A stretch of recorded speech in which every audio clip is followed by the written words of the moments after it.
لله الحمد لله وكفى وسلام على عباده الذين اصطفى أما بعد فأعوذ بالله من الشيطان الرجيم بسم الله الرحمن الرحيم يا أيها الذين آمنوا اتقوا الله حق تقاته ولا تموتن إلا وأنتم مسلمون وقال تعالى يا أيها الذين آمنوا كتب عليكم الصيام كما كتب على الذين من قبلكم لعلكم تتقون وقال رسول الله صلى الله تعالى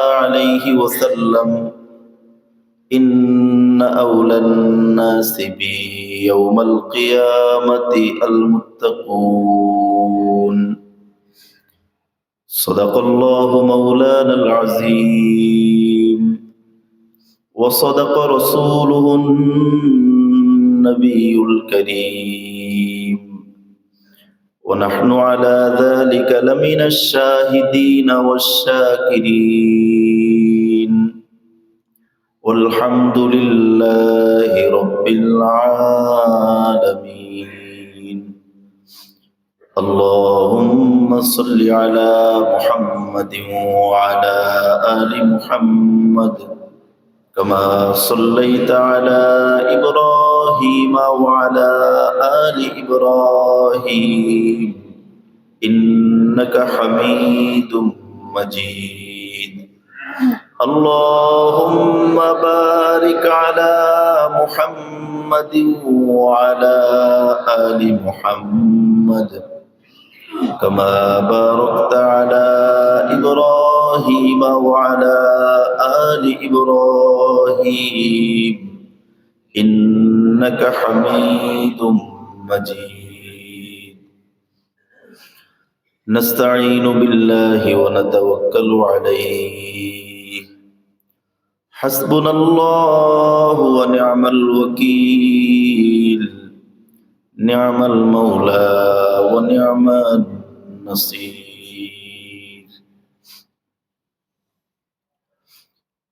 আল্লাহ রাব্বুল আলামিনের সীমাহীন মেহেরবানি আল্লাহ পাক আমাদেরকে দীর্ঘ একটি মাস পর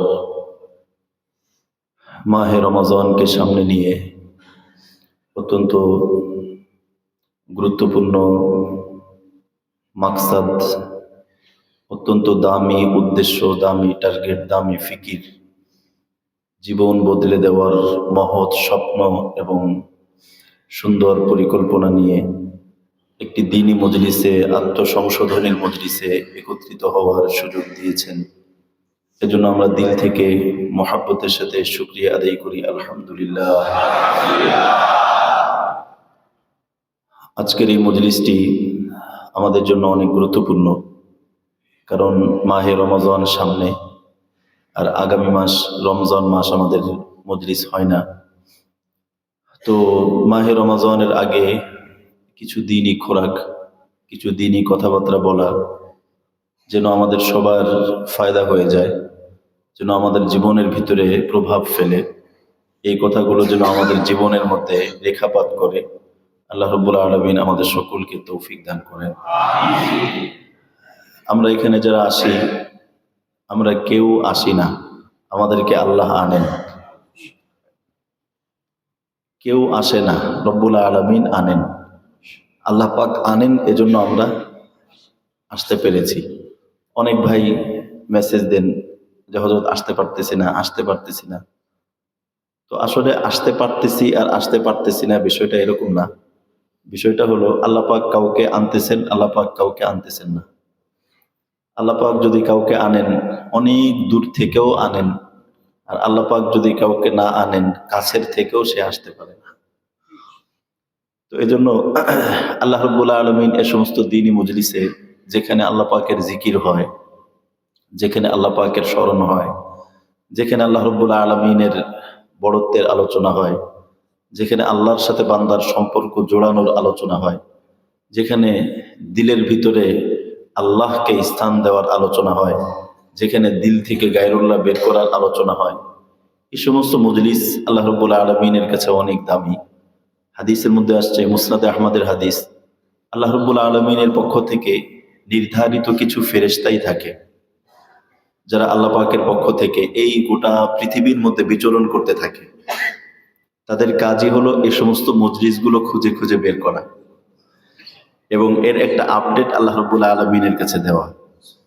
আল্লাহ রাব্বুল আলামিনের কাছে আপডেট দেওয়া মানে আল্লাহ পাক তো সব জানেন, আল্লাহ পাক সব দেখেন, তারপরও আল্লাহ রাব্বুল আলামিন, অনেক সময় দেখা যায় যে আমরা বাচ্চাদেরকে কিছু জিনিস জিজ্ঞেস করি, জানি তারপরও জিজ্ঞেস করি, কারণ ওর থেকে শুনতে ভালো লাগে, ও বলতেছে ওর থেকে বলাটা ভালো লাগে, এই কিন্তু সব জানে, ও কি বলতে চাচ্ছে সেটাও জানে, তারপরও ভালো লাগে।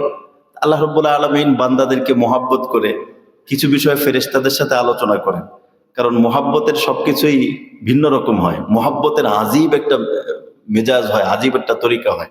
মোহাব্বত কোনো উসুল মানে না। আল্লাহ রাব্বুল আলামিন ফেরেশতাদের সাথে এই বিষয়গুলো আলোচনা করেন। ফেরেশতারা এই যে দ্বীনি মজলিস, হাদিসের মধ্যে আসছে মুসনাদে আহমদের হাদিস, ফেরেশতারা বিচরণ করে এই মজলিসের পুরো খবর নিয়ে আল্লাহ পাকের কাছে যান। যাওয়ার পর আল্লাহ রাব্বুল আলামিনের কাছে বলেন যে আপনার কিছু বান্দা তারা আপনার বড়ত্বের কথা বলছে, শুধু আপনাকে নিয়ে কথা বলছে। বিশেষ করে ইসলাহি মজলিসগুলোর মাকসাদ দুনিয়ার কোনো কিছু না।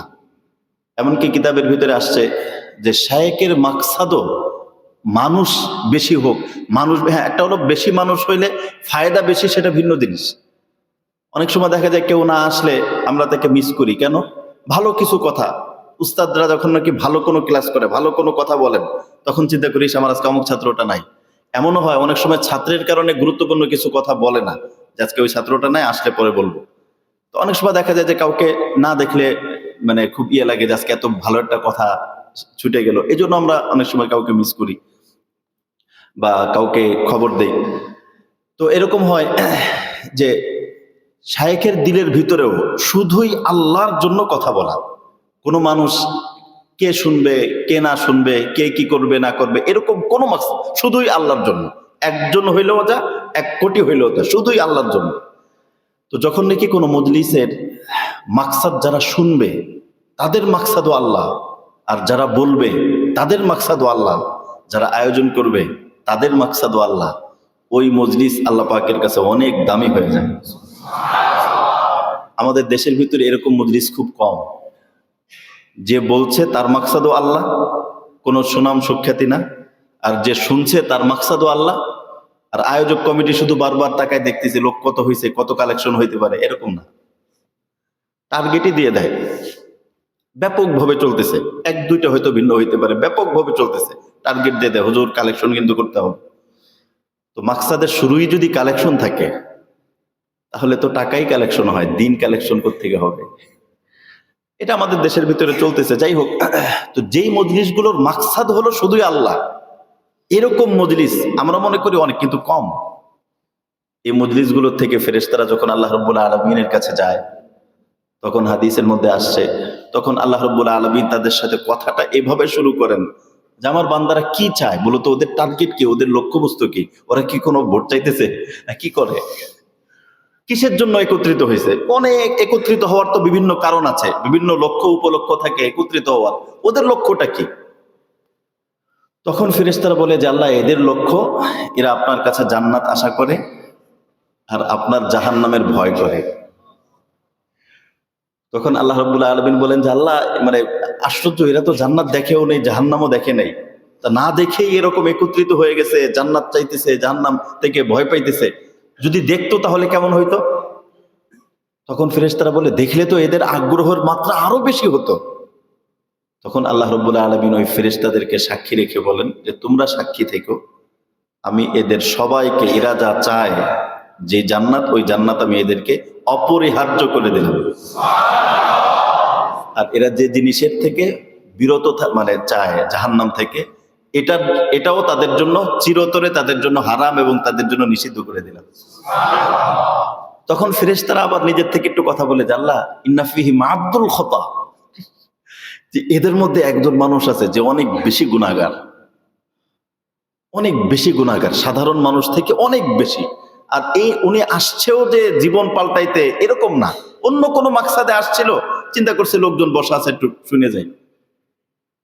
এক নম্বর হলো তার উদ্দেশ্য দিন না, আর দুই নম্বর হলো সে একটু বেশি গুনাহগার, তার গুনাহের মাত্রা অনেক বেশি। তো এরকম একজন লোক আছে, তখন আল্লাহর পক্ষ থেকে বলা হয় হুমুল জুলাসা লা ইয়াশকা জালিসুহুম। আল্লাহু আকবার। আমার কিছু বান্দা তো এরকম আছে যারা শুধুই আমাকে চায়। তো যেহেতু কিছু বান্দা এরকম যারা শুধুই আমাকে চায়, ওদের সাথে যারাই বসবে ওদের ওসিলায় আমি সবাইকেই দান করলাম। তো এজন্য এই সমস্ত দিনই মজলিসে উপস্থিত হইতে পারা এটা অনেক সৌভাগ্যের এবং মহা সৌভাগ্যের। আল্লাহ রাব্বুল আলামিন আমাদের সকলকে এই সমস্ত মজলিস থেকে উপকৃত হওয়ার তৌফিক দান করেন। দেখেন, আমরা এখানে আল্লাহ পাক আমাদেরকে এনেছেন, জীবনের সময়গুলো অত্যন্ত দামি। আমাদের কিতাবের ভিতরে আসছে, আকাবিরগণ বলতেন যে মানুষের সময়গুলো আমরা যদি চিন্তা করি, আমাদের যে সময়, এই সময়গুলো কিন্তু আমাদের জীবনের একটা বড় পুঁজি।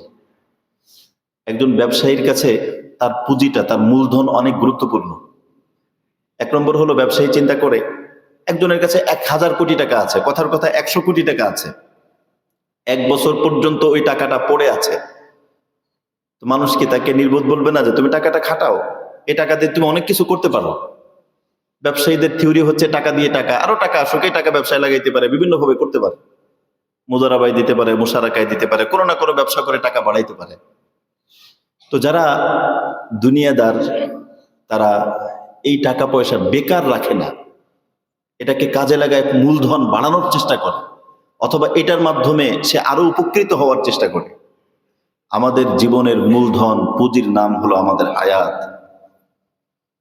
এটা অনেক বড় মূলধন। এটা এমন মূলধন যে মূলধনকে কাজে লাগিয়ে কেউ জান্নাত কামাই করে নেয়, আর এই মূলধনকে নষ্ট করে কেউ জাহান্নাম কামাই করে নেয়। এই মূলধনের নাম হলো আমাদের হায়াত। হায়াতের সময়গুলো অনেক দামি। কেউ কেউ চাইলে এটাকে ভালো কাজে ব্যবহার করে আবু বকর সিদ্দিক হতে পারে, আবার কেউ চাইলে এটা বেকদরি করে সে আবু জেহেল, নমরুদ, হামানের মতো চরিত্র অর্জন করতে পারে। এজন্য আমরা আমাদের জীবনের সময়গুলোর কদর করার চেষ্টা করব। সময়গুলো যেন বেকার কাজে নষ্ট না হয়। দিন কেটে যাওয়াই মূল লক্ষ্য না, দিনটা কোন কাজে কাটছে সেটা দেখার বিষয়। অনেকে বলে সময় কাটে না, সময় কাটে না। সময়টা কাটছে কোন কাজে? চায়ের দোকানের সামনে বসেও আড্ডাবাজিতেও সময় কাটে, পত্রিকা পড়ে তার মাধ্যমেও সময় কাটে, নাটক দেখার মাধ্যমেও সময় কাটে, গেমস খেলার মাধ্যমে সময় কাটে, ফেসবুকের মাধ্যমেও সময় কাটে। সময় তো কাটে। আর আল্লাহর কিছু বান্দারা আছে যারা নাকি আল্লাহর গভীর মোহাব্বত এবং ভালোবাসা নিয়ে আল্লাহর মারিফাত অর্জন করে সেও সময় কাটায়।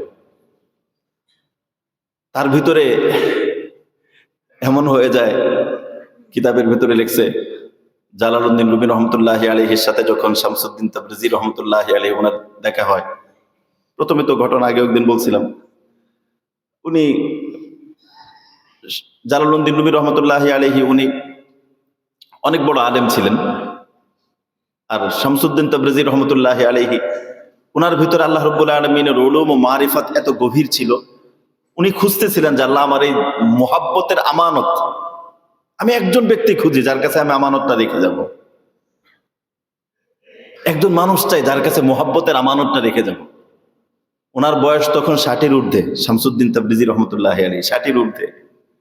উনি খুঁজতেছিলেন যে এই আমানতটা আমি কার কাছে রেখে যাই। খুঁজতে খুঁজতে খুঁজতে খুঁজতে লম্বা ঘটনা, আমি আরেকটা অংশ বলবো, এই জন্য এটা বলছি। শেষ পর্যন্ত যখন জালালউদ্দিন রুমি রহমতুল্লাহ আলাইহির সাথে দেখা হয়, প্রথমে তো জালালউদ্দিন রুমি ওনাকে কোনো গুরুত্বই দেন নেই, একজন মানুষ আসছে পাগলের মতো বেশ ধরে। যাই হোক, শেষ পর্যন্ত যখন বুঝতে পারছে, বুঝার পরে শামসুদ্দিন তাবরিজি রহমতুল্লাহ আলাইহির কাছে জালালউদ্দিন রুমি রহমতুল্লাহ আলাইহি বলতেছে যে আমি আপনার কাছে থাকবো, আমি আপনার সান্নিধ্যে থাকবো। তখন শামসুদ্দিন তাবরিজি রহমতুল্লাহ আলাইহি বলতেছেন, আমার সান্নিধ্যে তুমি থাকবো মানে আমার ভিতরে তুমি কি দেখছো? আমি তো এরকম কেউ না। আমি তো এরকম কেউ না যে আমার কাছে সান্নিধ্যে থেকে জীবন গড়া যায়, বা এরকম কেউ না, এমনি তোমার সাথে কিছু কথা হইলো। তখন জালালউদ্দিন রুমি রহমতুল্লাহ আলাইহি এত চমৎকার একটা উত্তর দিয়েছেন। উনি তো মাস্টারবি লিখেছেন, একটা শের আছে উত্তর, ওনার শেরের ভিতরে বলেছেন, বুয়ে মায়েরা গার কাছে মাকনু কুনাদ, চশমে মাস্তে খেয়েছে তানরা চৌকুনাদ। উনি বলেছেন বুয়ে মায়েরা গার কাছে মাকনু কুনাদ, মায় মানে হলো মদ। বলে কোনো ব্যক্তি যদি মদ খায়, মদ খাইলে ওই ব্যক্তির মুখের দুর্গন্ধ দূর করার জন্য কত কিছু করে, মুখ অনেক পরিষ্কার করে, তারপরও মদখোরের মুখ দিয়ে দুর্গন্ধ বের হয়, সে ওই দুর্গন্ধ লুকাইতে পারে না। তো মদখোর, মদ একটা হারাম জিনিস, নাপাক জিনিস, অপবিত্র জিনিস, ঘৃণিত এবং ধিক্কৃত একটা জিনিস। এই মদখোরের জবান দিয়ে যে দুর্গন্ধ, এই দুর্গন্ধ শত চেষ্টা করার পরেও লুকানো যায় না। আপনি আল্লাহ পাকের গভীর মুহাব্বতের শরাব আপনার চোখ দিয়ে যে উপচে পড়ছে, এই আগুন এবং আল্লাহর মুহাব্বত এবং মারিফাতের এই ঝলক আপনি লুকাবেন কেমনে? আপনি তো এটা লুকাইতে পারবেন না। আল্লাহু আকবার। এই এই পুঁজি ব্যবহার করেই, এই পুঁজি ব্যবহার করে কেউ চোখকে এরকম করে যেই চোখ দিয়ে আল্লাহর মুহাব্বতের আগুন বের হয়। আর এই পুঁজির অপব্যবহার করে কেউ কেউ এরকম হয় যে তার জীবন ধিকৃত হয়ে যায়। এজন্য মহতারাম, আমরা এখানে যারা আসি, চেষ্টা করব জীবনের সময়গুলোকে কাজে লাগানোর জন্য। জীবনের প্রত্যেকটা মুহূর্ত অনেক দামি, কাজে লাগানো সবচেয়ে বড় কথা। আমরা বারবার বলি, কাজে লাগানোর সবচেয়ে বড় কথা, কাজে লাগলো কিসে? কমপক্ষে এতটুকু হোক যে আপনার জীবনের একটা মুহূর্ত যেন গুনাহের মধ্যে না কাটে। এটা হলো সব থেকে কাজে লাগা, একটা মুহূর্ত যেন গুনাহের ভিতরে না কাটে। অনেক যুবকরা আছে, দেখা যায় জীবনের মুহূর্তগুলো বেহিসাব সময় চলে যায়, একদম হিসাব ছাড়া সময় চলে যায়। মানুষের জীবনের সবচেয়ে দামি জিনিস যেটা সময়, এটাই মানুষের কাছে সবচেয়ে কম দাম, অথচ সবচেয়ে দামি জিনিস সময়। সময়ের কি দাম একজন পরীক্ষার্থীর কাছে গেলে বোঝা যায়, যার এখনো পরীক্ষা, অনেক লেখা বাকি, সময় শেষ, কত কাকুতি মিনতি, এরপরও সময় পায় না। সময়ের কি দাম! আমাদের ইন্তেকালের সময়, মৃত্যুর আগ মুহূর্তেও মনে হবে যে জীবনের সময়টা মানে এত সংক্ষিপ্ত। এজন্য আসুন আমরা আমাদের জীবনটাকে, বিশেষ করে আমরা যারা জীবন গঠন, জীবন গড়া, জীবন সাজানো, জীবন শুধরানো, চেঞ্জ দ্য লাইফ, মানে জীবনটাকে সংশোধন, চেঞ্জ করা, পরিবর্তন করা, এই নিয়ত যারা রাখি, তাদের কাছে আমাদের অনুরোধ, আমিও দোয়া চাই, খাসভাবে দোয়া চাই, জীবনের ভিতরে পরিবর্তন আনা, সময়গুলোকে ভালো কাজে কাটানো। বিশেষ করে আমরা প্রত্যেকে প্রতিজ্ঞাবদ্ধ হই যে জীবনের একটা সেকেন্ড, একটা মুহূর্ত যেন আল্লাহর নাফরমানিতে না কাটে। পারবো তো ইনশাআল্লাহ? এই যে নাম নাফরমানিতে না কাটার জন্য যে কষ্ট, এটার নামই হলো মুজাহাদা। আল্লামা ইবনে তাইমিয়া রাহিমাহুল্লাহ উনি বলেছেন মুজাহাদা কাকে বলে। ইবনে তাইমিয়া রাহিমাহুল্লাহ কিতাবের ভিতরে কোরআনের আয়াতের ব্যাখ্যার মধ্যে উনি লিখেছেন, ওয়াল্লাযীনা জাহাদু ফিনা লানাহদিয়ান্নাহুম সুবুলানা। আপনারা দেখবেন কিতাবের ভিতরে লিখছে যে এই আয়াতের ব্যাখ্যায় ওয়াল্লাযীনা জাহাদু ফিনা লানাহদিয়ান্নাহুম সুবুলানা, আল্লাহ পাক বলেন যে নাকি আমার রাস্তায় আমার জন্য মুজাহাদা করবে। মুজাহাদা মানে কি? এই আয়াতের ব্যাখ্যাটা আমার কাছে খুব চমৎকার লাগছে। উনি বলেছেন মুজাহাদা মানে মাশাক্কাতুন নাফস, নিজেকে কষ্ট দেওয়া, নিজেকে আল্লাহর হুকুম মানতে গিয়ে আল্লাহর জন্য কিছু কষ্ট সহ্য করা, আল্লাহর জন্য কিছু কষ্ট সহ্য করা। এই কষ্টটা দুই কেন্দ্রিক। উনি এই দুইটা ভাগ করছেন, যে ভাগটা আমার কাছে খুব ভালো লেগেছে। আল্লাহর জন্য কষ্ট তো সহ্য করা, এই কষ্ট সহ্যটা দুইটা ভাগ হতে পারে, দুইটা ধরন হতে পারে। একটা হলো মাশাক্কাতুল ইনসান নাফসাহু, মানুষ নিজেকে নিয়ে আল্লাহর জন্য কষ্ট ভোগ করা, নিজের ব্যাপারে। আর একটা হলো মাশাক্কাতুল ইনসান গায়রাহু, নিজেকে ছাড়া অন্যের জন্য। কথার কথা, কেউ কাউকে কিছু দান করলো, কেউ কারো উপকার করলো, এটাও কষ্ট হইলো অন্যের জন্য, এটাও কষ্ট। কেউ কোনো ভালো কাজ করলো, রাস্তা তৈরি করে দিল, এটাও কষ্ট করলো অন্যের জন্য, আল্লাহর জন্য কিন্তু এটা অন্যকে নিয়ে। আর আরেকটা হলো নিজেকে নিয়ে, নিজেকে নিয়ে কষ্ট করলো। গুনার থেকে বাঁচার যে কষ্ট, এটা সম্পূর্ণ নিজেকে নিয়ে, কেউ জানে না, কিন্তু তার ভিতরটা শেষ হয়ে যাচ্ছে। অন্ধকার রাত, গুনাহ করতে খুব মন চাইতেছে। অনেক যুবকদের ভিতরে হস্তমৈথুনের অভ্যাস থাকে, কেউ জানে না ওই মুহূর্তে আল্লাহর ভয়ে সে দূরে থাকতেছে, অনেক কষ্ট হইতেছে। এই কষ্ট যদি কোনো ব্যক্তি করে, এর নাম হলো মাশাক্কাতুল ইনসান নাফসাহু, মানে নিজেকে নিয়ে সে কষ্ট সহ্য করলো। এই কষ্টগুলো যদি কোনো ব্যক্তি সহ্য করতে পারে আল্লাহর জন্য, তাহলে এই আয়াতের ব্যাখ্যায় ফুকাহে কেরাম, মুহাদ্দিসিনে কেরাম লিখেছেন যে এই কষ্টগুলো কোনো ব্যক্তি যদি সহ্য করে গুনাহের থেকে বাঁচার জন্য, তাহলে জালালউদ্দিন রুমি রহমতুল্লাহ আলাইহি বলছেন, আরে আল্লাহ পাকের দরবার পর্যন্ত পৌঁছবা, আল্লাহ পাকের নৈকট্য অর্জন করবা, আল্লাহ পাকের দরজা পর্যন্ত যাইবা, এই পথটা তো মসৃণ না, এই পথটা তো অনেক ভয়ঙ্কর, এই পথের মোড়ে মোড়ে ডাকাত বসা আছে। একদম কেউ আল্লাহর ওলি হয়ে যাবে, পথটা খুব মসৃণ, এটা হবে না। পরিবার আপনাকে সঙ্গ দিবে, সমাজ আপনাকে সঙ্গ দিবে, একদম যেভাবে বলবেন সেভাবে এটা হবে না। এই পথ অনেক কষ্টের পথ। এই পথ পাড়ি দিতে গিয়ে কত মানুষের পদস্খলন হয়ে যায়। এই পথ পাড়ি দিতে গিয়ে কত বড় বড় হাস্তি, বড় ব্যক্তি, তাদের পর্যন্ত এই পিচ্ছিল পথে তারাও পদস্খলন হয়ে যায় তাদের। এত দীর্ঘ একটা পথ, যেখানে পদে পদে, মোড়ে মোড়ে, সেকেন্ডে সেকেন্ডে আল্লাহর পক্ষ থেকে এই যে নফস শয়তান মোড়ে মোড়ে পদে পদে ধোঁকা দিবে, বড় হয়ে যাওয়ার পরেও ধোঁকা দিবে। আব্দুল কাদের জিলানী রহমতুল্লাহ আলাইহি আল্লাহর বড় আশেক ছিলেন। উনি একবার ইবাদত করতেছে, হঠাৎ করে শোনা যায় একটা আওয়াজ শোনা যাচ্ছে, বিকট, মানে সুন্দর একটা আওয়াজ, উপর থেকে আওয়াজ আসে। আওয়াজটা কি? ইয়া আব্দি আব্দুল কাদের, হে আমার বান্দা আব্দুল কাদের, শোনো, তুমি যে ইবাদত বন্দেগী করছো, তোমার এই ইবাদত বন্দেগীর উপরে আমি খুশি হয়ে গেছি। আজকের থেকে তোমার আর কোনো ইবাদত করা লাগবে না। সাথে সাথেই আব্দুল কাদের জিলানী বলছেন, আউযু বিল্লাহি মিনাশ শাইতানির রাজীম। পদে পদে পদস্খলনের ভয়।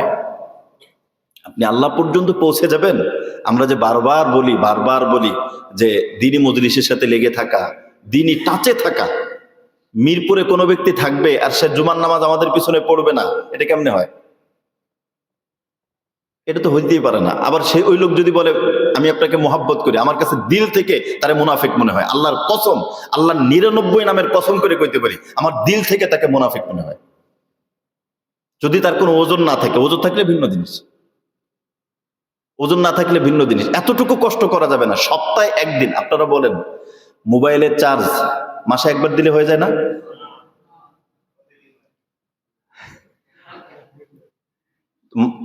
একজন ভাই জিজ্ঞেস করছেন, জামিউল উলুম মাদ্রাসার এক ছাত্র আমরা জিজ্ঞেস করছে যে হযরত আপনার সোহবতে আর কবে আসবো? আমি বলছি আর কোনোদিনও না। কবে আসবো সেটা তো আমি বলে দেব না, সেটা আপনি বুঝবেন। আপনি যদি বুঝেন যে এই দিনই কথাবার্তা শুনলে, প্রথম কথা হলো আপনি যদি বুঝেন যে এই মজলিসে আসলে ফায়দা হয়, তাহলেই আসবেন। এক নম্বর কথা, আপনার ফায়দা হচ্ছে কিনা, জীবন পরিবর্তন হচ্ছে কিনা।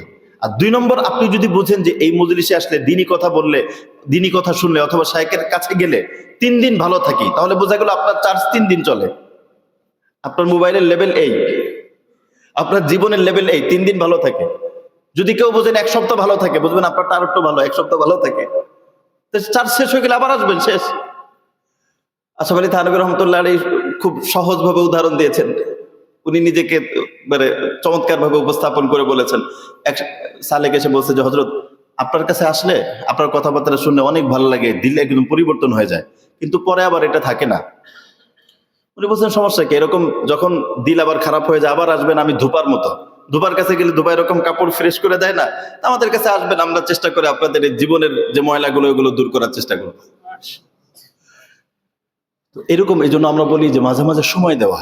যদি এরকম হয়, সময় দেওয়ার ক্ষেত্রে একটু ফিকির করা, যেন দিনই টাচে থাকা যায়।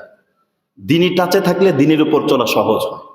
আর দিন এই টাচ থেকে, দিন থেকে দূরে চলে গেলে পরে ধীরে ধীরে ধীরে ধীরে এমন একটা পর্যায়ে চলে যায়, তখন দিনের পথে আসাটাও মুশকিল হয়ে যায়। আল্লাহ রাব্বুল আলামিন কখনো কখনো কাউকে তাড়ায় দেন। আল্লাহ পাক কখন তাড়ায় দেন? যখন কারো থেকে অনীহা দেখেন, আল্লাহ রাব্বুল আলামিন যদি দেখেন কারো থেকে অনীহা বোঝা যাচ্ছে, দিনের ব্যাপারে তার আগ্রহ কম, আল্লাহ পাক সব থেকে বেশি কদর করেন আগ্রহ, তলব। আল্লাহ পাকের কাছে সব থেকে বেশি দাম হলো তলবের। তলবটা কার বেশি?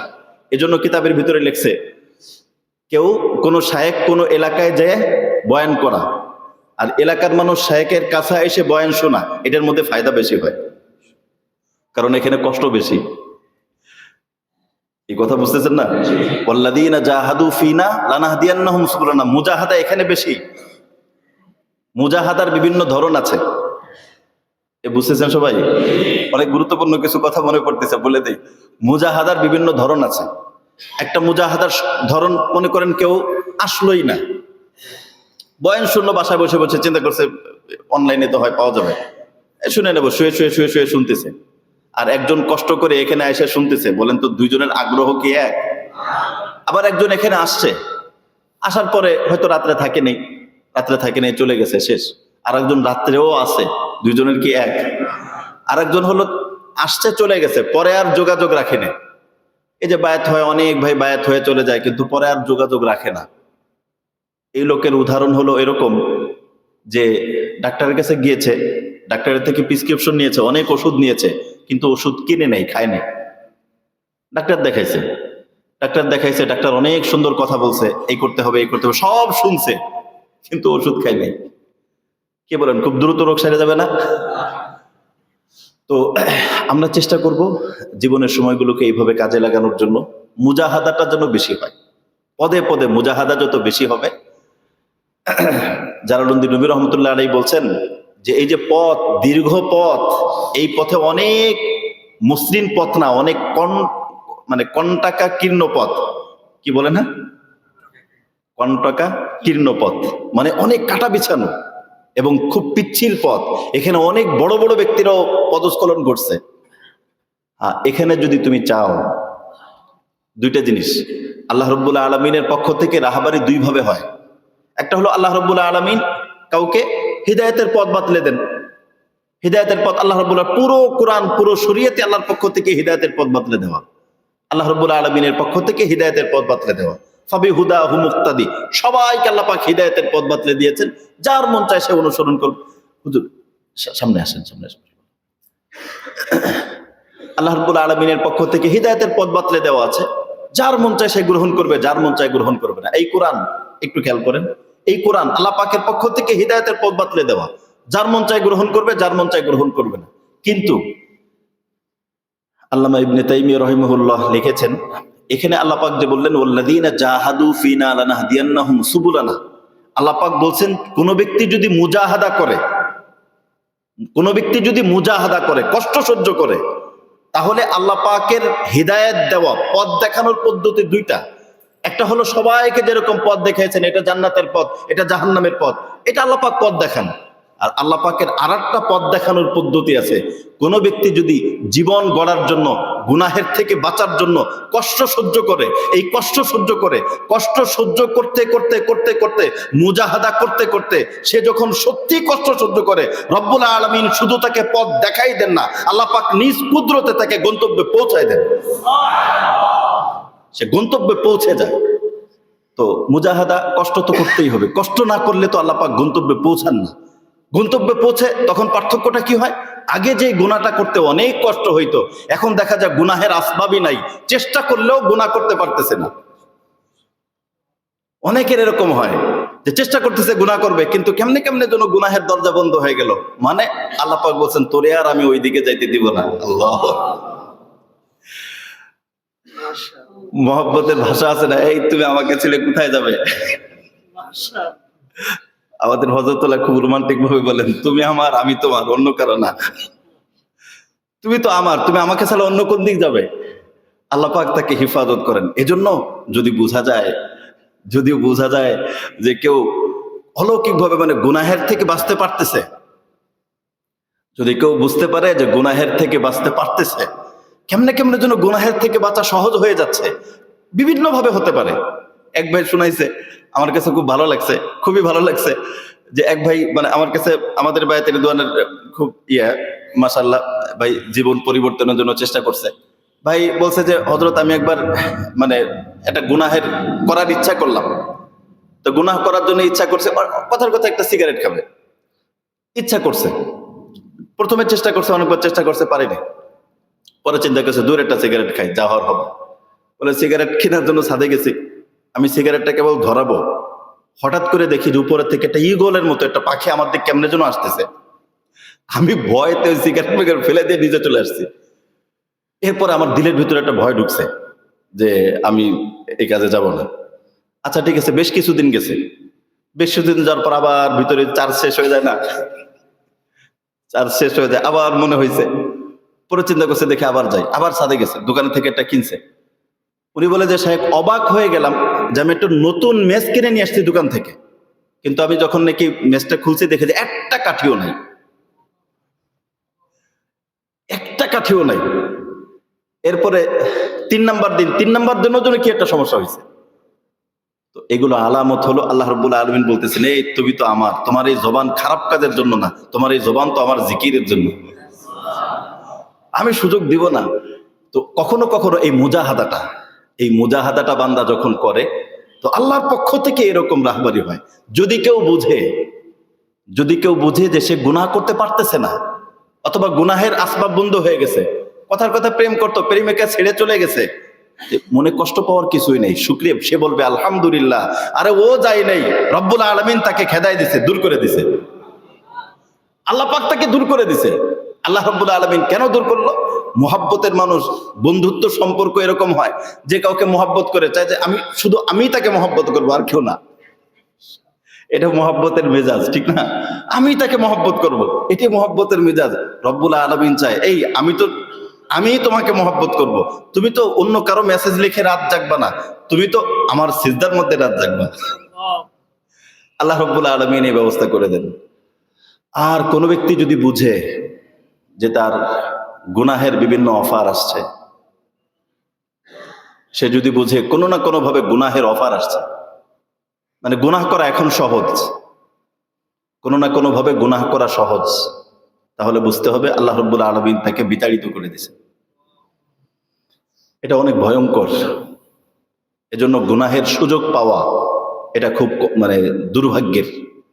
গুনাহের সুযোগ পাওয়া এটা বড় দুর্ভাগ্যের, এটা সাকি হওয়ার আলামত।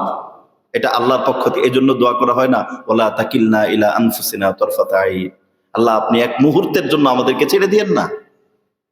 যদি এরকম কেউ দেখে যে সে গুনাহের সুযোগ আসতেছে, বারবার গুনাহের সুযোগ আসতেছে, তাহলে বুঝবে যে আসলে আমার জন্য রব্বুল আলামিন হয়তো আমার কোনো গুনাহের কারণে, আমার কোনো ভুলের কারণে এখন আমাকে আমার উপর ছেড়ে দিছে। ফামান শাআ ফালইউমিন ওয়া মান শাআ ফালইয়াকফুর, যা তোর যা মন চাই তুই তাই কর। এই কথা মানুষ কখন বলে? মুহাব্বতের সাথে বলে না রাগের সাথে বলে? রাগের মুহূর্তে বলে তোর যা মন চাই তাই কর। আল্লাহ রাব্বুল আলামিন যদি কাউকে গুনাহের সুযোগ করে দেন, মানে গুনাহে ইচ্ছা করলে অনেক গুনাহের সুযোগ, গুনাহ করতে পারতেছে, তখন বুঝতে হবে যে ওই ব্যক্তির উপর আল্লাহ পাক মারাত্মক ধরনের অসন্তুষ্ট হয়ে গেছে। আল্লাহ পাক আমাদের সকলকে হেফাজত করেন। এজন্য আমরা সবাই একটু চেষ্টা করবো তো ইনশাআল্লাহ গুনাহের থেকে বাঁচার জন্য যতটুকু কষ্ট সহ্য করা যায় একটু কষ্ট সহ্য করা, আর আল্লাহ রাব্বুল আলামিনের কাছে খাস ভাবে দোয়া করা। আল্লাহ রাব্বুল আলামিন পরীক্ষা নিবেন। আমাদের এক আল্লাহর ওলি, উনি হযরত আব্দুল গনি ফুলপুর রহমতুল্লাহ আলাইহি, উনি কত চমৎকার বলছেন, এটা আমার কাছে এত ভালো লাগে। উনি বলছেন যে আল্লাহ কত মানুষের জন্য সাজে, কত মানুষের জন্য সাজে। একটা মেয়ে তার স্বামীর জন্য বিভিন্ন গহনা, বিভিন্ন আরো কত কিছু আছে, আইলাইনার মাইলাইনার অনেক হাবিজাবি কত কিছু দিয়ে সাজে না। একটা মেয়ে তার স্বামীর জন্য কত কিছু দিয়ে সাজে যেন স্বামী খুশি হয়ে যায়। আমি আমার দিলটাকে আপনার মোহাব্বতে বিভিন্ন গুনাহ না করার যে কষ্ট, এক একটা দাগ, একটা গুনাহ করি নেই দিলটা ভেঙে গেছে, দাগ লাগছে, আর একটা গুনাহ করি নেই প্রচন্ড গুনাহ করতে মন চাইতেছে, গুনাহ করি নেই, এরকম গুনাহ না করতে দিলের মধ্যে যে দাগ লাগছে, আমি আমার দিলটাকে ওইরকম দাগ দিয়ে সাজাইছি। আমি আপনার কাছে এরকম দাগ যুক্ত, মানে গুনাহ করি নেই, গুনাহ না করার কষ্টের দাগ। উনি বলছেন যে দিলটা ঝাঁঝরা হয়ে গেছে, তারপরেও গুনাহ করিনি। হযরত আল্লাহ করাচি রহমতুল্লাহি আলাইহি যে কথাটা বলছেন যে 70 বছরে কুদৃষ্টি হয়নি, তো চিন্তা করা যায় 70 বছর একটা যুবক ছেলে তার কুদৃষ্টির প্রতি কি পরিমাণ মানে ইয়ে থাকতে পারে। আর হযরতুল্লাহ করাচি রহমতুল্লাহ আলাইহি যারা দেখছেন কত সুন্দর, এমনি পাকিস্তানি মানুষ, এত সুন্দর চেহারা। 70 বছর পর্যন্ত হযরত বলছেন যে 70 বছর, এরপরে তো হযরতের মানে একটু অসুস্থ হয়ে গেছিলেন। তো 70 বছর ওই বয়সে হযরত বলছেন যে আমার কোনো কুদৃষ্টি হয়নি।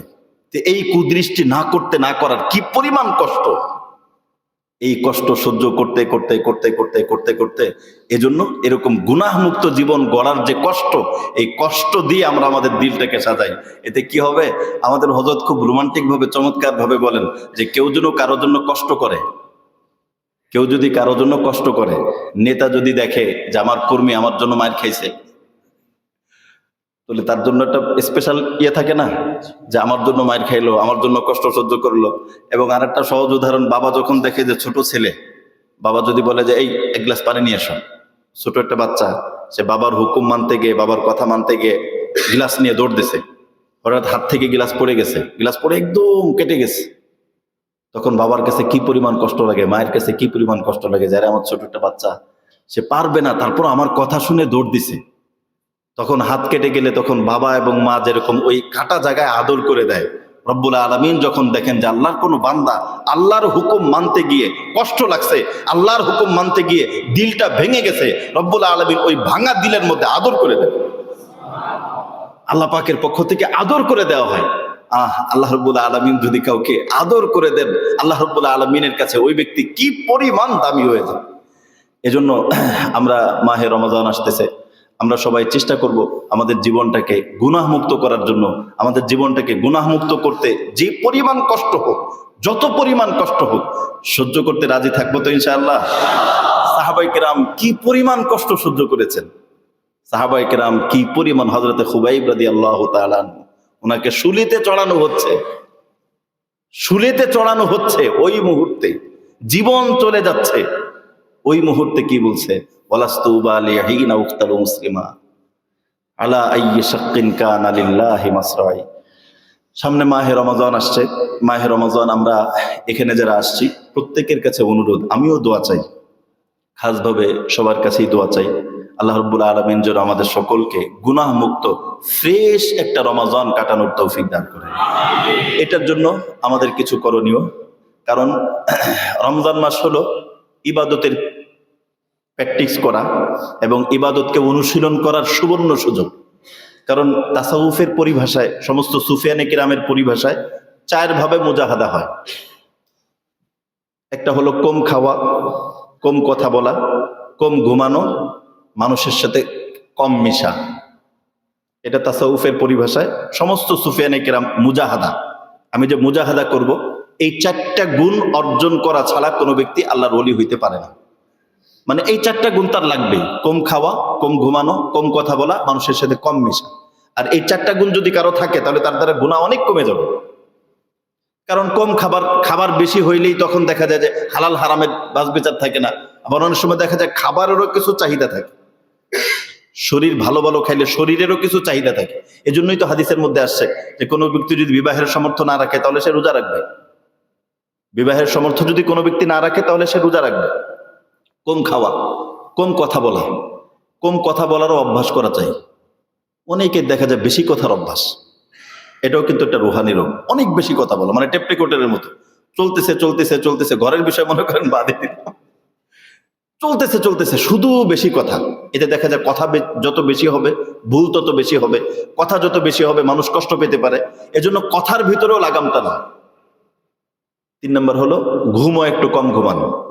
বেশি ঘুমাইলে আমাদের ডাক্তাররা যে বলেন, আমাকে এবার এক ডাক্তার বলছেন যে কমপক্ষে একজন মানুষের 6 থেকে 7 ঘন্টা ঘুমানো জরুরি। আমি জিজ্ঞেস করেছিলাম আপনি কয় ঘন্টা ঘুমান? ওই ডাক্তাররা ঘুমায় না, ওরা কিন্তু ঘুমায় না, ওরা ঘুমায় না, কিন্তু রুগী দেখতে দেখতে অনেক দায়িত্ব। আমি পরে বললাম আপনি টাকার জন্য যদি না ঘুমায় থাকতে পারেন, আমরা আল্লাহর জন্য না ঘুমায় থাকবো ইনশাআল্লাহ, আখিরাতের জন্য আমরা না ঘুমায় থাকবো। এজন্য ঘুম এরকম, আপনি যদি প্র্যাকটিস করেন, অভ্যাস করেন, অভ্যাসের একটা মানুষ আস্তে আস্তে অভ্যাস যদি করে নেওয়া যায় অবশ্যই সে শেষ রাত্রে উঠতে পারবে। আর শেষ রাত্রে ওঠাটা এটা সবার কাছে একদম দিল থেকে বলা, এই অভ্যাসটা করার চেষ্টা করা যায়। সমস্ত আকাবিরদের মামুল ছিল, রুটিন ছিল শেষ রাত্রের চোখের পানি, শেষ রাত্রের কান্নাকাটি, শেষ রাত্রের জিকির, শেষ রাত্রের দোয়া। এটা একদম সমস্ত আকাবিরদের মামুল ছিল। এজন্য আমরা যদি জীবনের এভাবে একটু সাজাইতে পারি, এই চারটা মুজাহাদাই রমজান মাসে পাওয়া যায়। কম খাওয়া, রমজান মাসে তো খাবার দিনের বেলা হয় না, যদি কেউ কেউ রাত্রেবেলা এটা পোষায় দেয়, দিনের বেলা না খেয়ে যতটুকু ছিল রাত্রেবেলা কেউ কেউ এটাকে পরিপূর্ণ পোষায় দেয়। তো কম খাওয়া, কম কথা বলা, দিনের বেলা দেখা যায় যে কম কথা বলা রমজান হিসেবে কখনো কখনো চেষ্টা করলে কম কথা পায়। আবার কম ঘুমানো, কিয়ামুল লাইল লম্বা ও কম কথা বলার ক্ষেত্রে তো দেখা যায় যে তারাবি নামাজের ভিতরে আল্লাহ রাব্বুল আলামিন লম্বা তারাবি লম্বা হওয়ার কারণে বান্দার সাথে আল্লাহ পাকের কথোপকথন হয়, মানুষের সাথে কথা কমে যায়। আর হলো কম ঘুমানো, রাত্রি ইবাদতের কারণে ঘুমও কম হয় আর মানুষের সাথে মিশাটা কম। শেষ দশক এতেকাফের কারণে মানুষের সাথে মেশাটাও কম হয়। তো এই চারটে যে মুজাহাদা, এই চারটেই রমজান মাসে পাওয়া যায়। এই হিসেবে আমরা প্রত্যেকের কাছে অনুরোধ করি, বিশেষ করে আমাদের হযরত রোজার আগে যে কথাটা বারবার বলেন, আমরা ওই কথাটা একটু পুনরায় বলতে চাচ্ছি, যে কেউ যদি চায় রমজান মাসটা গুনাহমুক্ত কাটাবে, কেউ যদি চায় রমজান মাসটা গুনাহমুক্ত কাটাবে, তাহলে তার যদি রমজান মাস থেকে সিদ্ধান্ত নেওয়া শুরু করে তাহলে সে পারবে না। কারণ সিদ্ধান্ত নিতে নিতেই চলে যাবে, রমজানের 5-10টা এমনিই চলে যাবে। পরে চিন্তা করবে যে থাক, এই রমজানটা তো হইল না, আল্লাহ যদি বাঁচায় আবার আগামী রমজান, এভাবেই জীবনটা চলে যাবে। এজন্য রমজানের আগ থেকে গুনাহমুক্ত জীবনের অভ্যাসটা গড়ে তোলে। কেউ যদি চায়, কারো কথার কথা দেখা গেল কারো রাত্রেবেলায় লম্বা সময় কারো একটা গুনাহের অভ্যাস, এই অভ্যাসটা যদি কারণ অভ্যাস যাইতে সময় লাগে, একদিনে যায় না। এটা একটা সহজ উদাহরণ, যারা পান খায় ওরা যদি হজ উমরায় যায়, পান খাইতে পারে না, কিন্তু কি পরিমাণ অস্থির লাগে না। আবার কেউ কেউ দেখা যায় যে পানের ডিব্বাও নিয়ে যায়, ওইটা সব এয়ারপোর্টে ধরা খায়। যাদের পানের একটা মারাত্মক একটা পানের নেশা, ও পৃথিবীতে যা কিছু হোক না হোক ওর পান দরকার, পান ছাড়া থাকতে পারে না। যে জায়গায় যাওয়া হোক, যাওয়ার পরে পান আছে কিনা, মানে পানের একটা ভিন্ন ফিকির। তো এই যেটা অভ্যাস, এই অভ্যাসটা চেঞ্জ করা কিন্তু কষ্ট। তো অনুরূপভাবে যদি কারো গুনাহের অভ্যাস থাকে, এই গুনাহের অভ্যাস যদি থাকে, এই অভ্যাসটা আগের থেকে পরিবর্তন করা। এখনো প্রায় 10-12 দিন সময় বাকি আছে। আমরা প্রত্যেকের কাছে অনুরোধ করব, রমজান মাসে আল্লাহ পাকের মেহেরবানিতে শয়তানের ধোঁকা কমে যাবে, যেহেতু শয়তান বাধা। নফসের যে টান চাহিদা, নফসের চাহিদাও কমে যাবে। না খাওয়ার কারণে নফসও দুর্বল থাকে। মানুষের সাথে মিলামিশা, এটাও রমজান মাস কেন্দ্রিক একটু কম হয়। কিন্তু রমজান মাসের অধিকাংশ গুনাহটা হলো অভ্যাসের কারণে হয়। আপনি যদি রাস্তায় পর্দা করে অভ্যস্ত না হন, রমজান মাসে ওই অভ্যাসে গুনাহ হয়ে যাবে। এটা হলো গুনাহ না করার অভ্যাস। রাস্তা দিয়ে কারো কারো অভ্যাসই থাকে একদম নিচের দিক তাকায় চলা, এটা একটা অভ্যাস, এটা এমনি হয় না। আর কারো কারো অভ্যাস হলো এদিকে দিক তাকানো। তো এই অভ্যাসটা যদি আপনার গুনাহের অভ্যাস থাকে, রমজান মাস হোক আর যেই মাসই হোক, লাইলাতুল কদরেও দেখা যায় কারো গুনাহ হয়ে যায়। এই অভ্যাসটা যদি থাকে, অভ্যাসটা খুব মারাত্মক জিনিস। এজন্য আমরা সবাইকে অনুরোধ করব, এখন থেকে যদি সম্ভব হয়, আজকে আমরা সারা রাত থাকবো তো ইনশাআল্লাহ। আমরা প্রত্যেকে যারা আমাদের সাথে ইসলাহি সম্পর্ক হোক অথবা না হোক, সবাই বায়াতে রিদওয়ানের সম্পর্ক হোক বা না হোক, সবাই বায়াতে রিদওয়ানের সাথীদেরকে নিয়ে আজকে একটু আলাদা বসবো। বায়াতে রিদওয়ানের সাথীদেরকে নিয়ে সবার কাছে একটু অনুরোধ, আজকে একটু আলাদা বসবো। খাবারের পরে উপরে আমরা একটু বসবো, এটা আলাদা। কিন্তু আজকে যেটা বলতেছি এটা হলো সবাইকে, আপনি এখন থেকে একটা লিস্ট করেন, যদি সম্ভব হয় আজকে করেন। আপনার দ্বারা কি কি গুনাহ হয় এটা আপনি জানেন, আমার দ্বারা কি গুনাহ হয় সেটা আমি জানি। আমার দ্বারা কি কি গুনাহ হয় আমি একটা লিস্ট করি, যে এই গুনাহগুলো আমার দ্বারা হয়। এই গুনাহগুলো এখন থেকেই বাদ দেওয়ার চেষ্টা করা। 1টা 2টা 3টা করে যদি এরকম কেউ হয় যে তার গুনাহের অভ্যাস হয়ে গেছে, এখন থেকে চেষ্টা করা। কালকে চেষ্টা করলো, চেষ্টা করার পরেও গুনাহ হয়ে গেল, আচ্ছা ঠিক আছে আবার চেষ্টা করলো। এরকম করতে করতে করতে করতে রমজানের আগ পর্যন্ত কিছুটা ব্যালেন্স আসবে ইনশাআল্লাহ। তাহলে দেখা যাবে যে রমজান মাসটা গুনাহমুক্ত কাটানো সম্ভব। আর কোনো মানুষের জীবনে যদি গুনাহমুক্ত একটা রমজান কাটানো যায়, একটা রমজান গুনাহমুক্ত যদি কাটানো যায়, তাহলে তার জীবনের মহা সম্পদ অর্জন হয়ে গেল। এজন্য এই ফিকির এখন থেকে শুরু করব তো ইনশাআল্লাহ। গুনাহ মুক্ত রমজান কাটানোর আপ্রাণ চেষ্টা করা এখন থেকেই। এটা রমজান মাসের শুরু থেকে সেটা না, এখন থেকেই কার কি গুনাহের অভ্যাস একটু বসে লিস্ট করে, এটা ব্রেনে যদি লিস্ট করতে পারে যে আমার এই এই গুনাহগুলো হয়, এখন থেকেই চেষ্টা করা। রমজান পাওয়ার পরেও যদি জীবন থেকে গুনাহের অভ্যাসগুলো না যায়, তাহলে আমার জন্য বড় বদবখতির রমজান কাটবে। এটা আমার জন্য বড় বদবখতির রমজান কাটবে। যে রমজান মাসে আল্লাহ রাব্বুল আলামিন, আল্লাহ পাকের নিজাম হলো গুনাহের সুযোগ যত কম, গুনাহের সুযোগ যদি কম থাকে, একটু খেয়াল করেন, গুনাহের সুযোগ কম থাকে, কম থাকার পরে যদি কেউ গুনাহ করে, আল্লাহ রাব্বুল আলামিন তার উপর ভীষণ অসন্তুষ্ট হন। কিতাবের ভিতরে আসছে, হাদিসের ভিতরে, যে 3 শ্রেণীর ব্যক্তি, এই 3 শ্রেণীর ব্যক্তিকে আল্লাহ পাক কোনো দিন ক্ষমা করেন না এবং এদেরকে অত্যন্ত কঠোরভাবে শাস্তি দেন। তার মধ্যে একজন হলো রাষ্ট্রপ্রধান মিথ্যুক। কারণ রাষ্ট্রপ্রধানের তো মিথ্যা কথা না বললেও হয়। হয়তো সাধারণ একজন মানুষ তার মিথ্যা কথা বলতে, কোনো একটা কারণে মিথ্যা কথা বলতেছে, কিন্তু রাষ্ট্রপ্রধানের তো কোনো কারণ নাই, তার তো পাওয়ার আছে। সে মিথ্যা কথার সত্য কথা বলে দিলে তাকে কে কি বলবে? সে সত্য কথা বললে বলতে পারে, তারপরেও সে মিথ্যা কথা বলতেছে, মানে একদম ঠুনকো ওজরে। 2 নম্বর হলো ভিক্ষুক অহংকারী। কারণ তার তো অহংকারের কিছু নাই, সে ভিক্ষা করে, তার ভিতরে আবার অহংকার কেন থাকবে? তার গুনাহ করার যে কারণ, এটা খুব ঠুনকো, ওজন বেশি না। 3 নম্বর হলো বৃদ্ধ জিনাকারী। বৃদ্ধ মানে 50-এর উপরে বয়স যার, বা 40-এর উপরে বয়স যার, 40-এর উপরে, এদেরকে আল্লাহ কোনোদিনও মাফ করবেন। কারণ 40 বছর হয়ে গেছে, এখনো তোমার শরীরে তেল যায় নাই, 40 বছর হয়ে গেছে এখনো, মানে এটা কেন হবে? মানে কারণ তাদের গুনাহের উপকরণটা খুব বেশি না। কথা বুঝে আসছে? তো যখন বোঝা গেল যে গুনাহের উপকরণ কম থাকে বা গুনাহের চাহিদা একটু কম থাকে, ওই মুহূর্তে যদি কেউ গুনাহ করে, আল্লাহ পাক ভীষণ অসন্তুষ্ট হন। রমজান মাসে কেউ গুনাহ করলে আল্লাহ পাকের কাছে সে কি জবাব দেবে? আল্লাহ তো বলবেন, আমি তো তোমার জন্য শয়তানকে বেঁধে রাখছিলাম। তো শয়তান বেঁধে থাকা মানে কি উপকরণ কম না? শয়তান বেঁধে, রব্বুল আলামিন বলবেন, আমি তোমার জন্য, তুমি যেন গুনাহ থেকে বাঁচতে পারো, তোমার জন্য আমি আমার শয়তান পর্যন্ত বেঁধে রাখছি। নফসটাও দুর্বল হয়েছে না খাওয়ার কারণে। এরপরে তুমি একটু চেষ্টা করলেই পারতে। তোমার পক্ষ থেকে একটু তো চেষ্টা করা লাগবেই। দুনিয়ার জন্য মানুষ কত চেষ্টা করে। একজন মানুষ জীবনে কোনোদিন খেতে যায় নাই, শাহীভাবে চলছে, আরামায়েশের মধ্যে চলছে। দেখা যায় দুনিয়ার স্বার্থে কত মানুষ পানির মধ্যে ধান কেটে দিতেছে, আছে না এরকম? পানির মধ্যে ধান কেটে দিতেছে, এই পানির মধ্যে কাদার মধ্যে নেমে, পরে ময়লা আবর্জনার মধ্যে নামে ডুব দিয়ে খাল পরিষ্কার করতেছে, কত কিছু করতেছে দুনিয়ার জন্য না, মানে দুনিয়ার একটু কত কিছু করতেছে।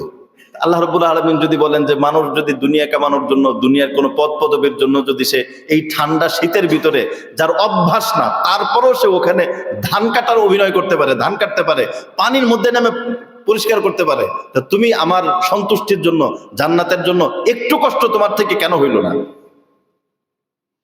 আল্লাহ রাব্বুল আলামিন যদি এই কথা বলেন যে একটু কষ্ট, এটা তো আমি তোমার থেকে চাইছিলাম, এই কষ্টটা তুমি কেন করতে পারলে না? এজন্য রমজান মাসে গুনাহের আসবাব উপকরণ অনেক কম। এই কম থাকার পরে আমরা চেষ্টা করব গুনাহের থেকে বেঁচে থাকার জন্য। এটা আগের থেকে যদি চেষ্টা করা হয় তাহলে সম্ভব।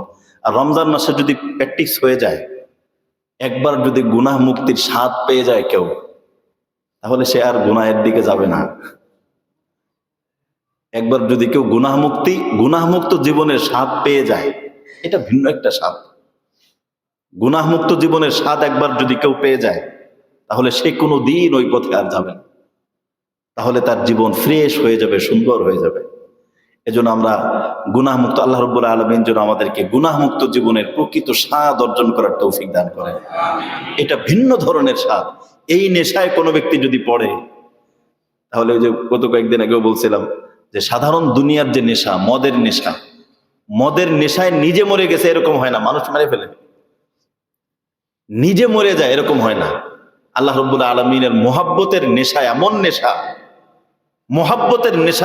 নেশা, যেই নেশায় নিজে যদি মারাও যায়, মরার সময় বলে যায় ফুস্তু রব্বিল কাবা, কাবার রবের কসম করে বলতেছি আমার জীবন সফল হয়ে গেল। বিমা গফারলি রিয়া লাইতা কওমি ইয়ালামুন বিমা গফারলি রব্বি ওয়াজআলানি মিনাল মুকরামিন। হাবিবে নাজ্জার, হাবিবে নাজ্জার সূরা ইয়াসিনের মধ্যে বর্ণনা আসছে, মূর্তির ব্যবসা করত, মূর্তি বানাইতো, মূর্তির ব্যবসা করত, এটাই তার পেশা ছিল। আল্লাহর পক্ষ থেকে রসুল আসছেন, আসার পরে উনি হলো মূর্তি বানাইতেছে, আর রসুল্লাহ ভিতরে ঢুকছে, ঢুকার পরে দেখে যে এক লোক মূর্তি বানাইতেছে। তো রসুল্লাহ চিন্তা করছে নিনাকেই দাওয়াত দেয়, দাওয়াত দিছে। লোকটা অন্ধ, চোখে দেখে না। তো বলছেন ভাই তুমি কি করো? বলে আমি তো এই কাজ করি। আমরা তো রসুল আসছে আল্লাহর পক্ষ থেকে, তুমি আল্লাহকে মানো। বলছে আল্লাহকে মানলে কি আল্লাহ আমার চোখ ভালো করে দিতে পারবে? অবশ্যই পারবে। বলছে আল্লাহ যদি আমার চোখ ভালো করে দেয় তাহলে আমি আল্লাহর উপর ঈমান আনবো। নবীরা দোয়া করছেন, আল্লাহ পাক তার চোখকে ভালো করে দিয়েছে। ওই ব্যক্তির ঈমান এত মজবুত ঈমান হইছে, এই এতক্ষণ অল্প, মানে খুব বেশি সময় না, অল্প সময়, এতক্ষণ সময়ের ভিতরে তার এত মজবুত ঈমান হইছে। এরপর উনি ঈমান আনছে। কিছুক্ষণ পর রাসূলুল্লাহ শহরের ভিতরে গেছে, যখন শহরের ভিতরে দাওয়াত দিতেছে, আর এলাকার লোকজন এসে ওই রসুলদের উপরে এমন ভাবে আক্রমণ করছে, প্রচন্ড ভাবে আক্রমণ করছে। তখন এই হাবিবে নাজ্জার দৌড়ে ছুটে গেছে। দৌড়ে ছুটে যাওয়ার পর সবাই এলাকাবাসী বলে ভাই থামো থামো থামো থামো থামো, তুমি এমন ব্যক্তিকে তুমি কেন মারতেছো? মান লা ইয়াসআলুকুম আজরা ওয়া হুম মুহতাদুন। তারা তো তোমাদের কাছে বিনিময় চাইতেছে না, তারা তোমাদেরকে ভালো কথা বলতেছে, আল্লাহর কথা বলতেছে, পরকালের কথা বলতেছে, এই কথা বলে তো তোমাদের কাছে কোনো বিনিময় চাইতেছে না, কেন মারতেছো? ওমা লিয়ালা আবুদুল্লাযী ফাতারানী ওয়া ইলাইহি তুরজাউন। আর আমি কেন আমার রবের ইবাদত করব না? আমাকে তো মরার পরে রবের কাছেই যেতে হবে। এই কথাটা শোনার সাথে সাথে এলাকার লোকজন আগে মারতেছিল রসুলদেরকে, এখন উল্টা সবাই এসে তারপর ক্ষিপ্ত হয়ে পড়ছে, এমন ভাবে আক্রমণ শুরু করছে, মারতে মারতে মারতে মারতে মারতে মারতে একেবারে মারাই গেছে। মৃত্যুর আগ মুহূর্তে যখন ওই লোকটা চলে যায়, মৃত্যুর আগ মুহূর্তে আল্লাহ রাব্বুল আলামিন এরকম একজন মানুষ কেবল ঈমান আনছে, কিন্তু ঈমানের পাওয়ার, ঈমানের মজবুতি, ঈমানের শক্তি এত প্রবল, আল্লাহ রাব্বুল আলামিন ওই ব্যক্তির শাহাদাতের আগ মুহূর্তে তার চোখের সামনে জান্নাতের নয়নবিরাম দৃশ্য আল্লাহ পাক ফুটিয়ে তুলেছেন। সে দেখতে পাইতেছে জান্নাত। যখন জান্নাত দেখছে সাথে সাথে চিৎকার করে বলছেন ইয়া লাইতা কওমি ইয়ালামুন, ইয়া লাইতা কওমি ইয়ালামুন। হায় আক্ষেপ আমার জাতি, তোমরা জানলে না, বুঝলে না, রব আমাকে কি দান করলো, কি দান করলো তোমরা তো জানলে না। তোমরা তো শুধু আমাকে বাহ্যিকভাবে দেখলে, বাহ্যিকভাবে মানলে, তোমরা তো দেখলে না, বুঝলে না। ও নিজের জন্য নিজের কথা বলতেছে না, আমি মারা গেলাম, আমাকে মারলে কষ্ট হইতেছে, এটা না, বলতেছে ইয়া লাইতা কওমি ইয়ালামুন। ইস, আক্ষেপ, আফসোস আমার জাতি, তোমরা তো বুঝলে না। কি হয়ে গেল জানো? তোমরা তো আমাকে মেরে ফেললে, তোমরা তো আমার উপর আক্রমণ করলে, আর আমার কি হয়ে গেল সেটা কি জানো? বিমা গফারা লি রব্বি ওয়া জাআলানি মিনাল মুকরামিন। পূর্বের সমস্ত গুনাহ মাফ করে রব আমাকে জান্নাতের বাসিন্দা হয়ে সম্মানিত করেছেন। এটাই মজা, এই নেশাই আসল নেশা। এজন্য গুনাহমুক্ত জীবনে একবার যদি কেউ অভ্যস্ত হয়ে যায়, গুনাহমুক্ত জীবনে একবার যদি অভ্যস্ত হয়ে যায়, আরে প্রেম প্রীতির মধ্যে কিসের মজা? এক আল্লাহর ওলি বলছেন, হে সুন্দরীরা খবরদার আমাকে ডাকবে না, এ কশতি রব কি তরফ যা রহি হ্যায়।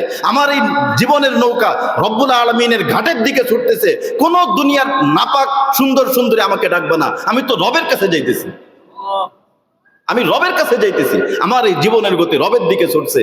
যদি আমাকে কেউ হারাম দিকে টানে, আমাকে কেউ নাজায়েজ দিকে টানে, আমাকে কেউ অসৎ সম্পর্কের দিকে টানে, আমাকে যে কোনো খারাপ দিকে টানে, আমি স্পষ্ট জানাই দেব, খবরদার দুনিয়ার সুন্দর সুন্দরীরা, দুনিয়ার স্বার্থবাজরা আমাকে ছাড়ো, আমি তো রবের দিকে ছুটতেছি। এরকম যুবক হওয়ার চেষ্টা করবো তো ইনশাআল্লাহ। ফেব্রুয়ারি মাস,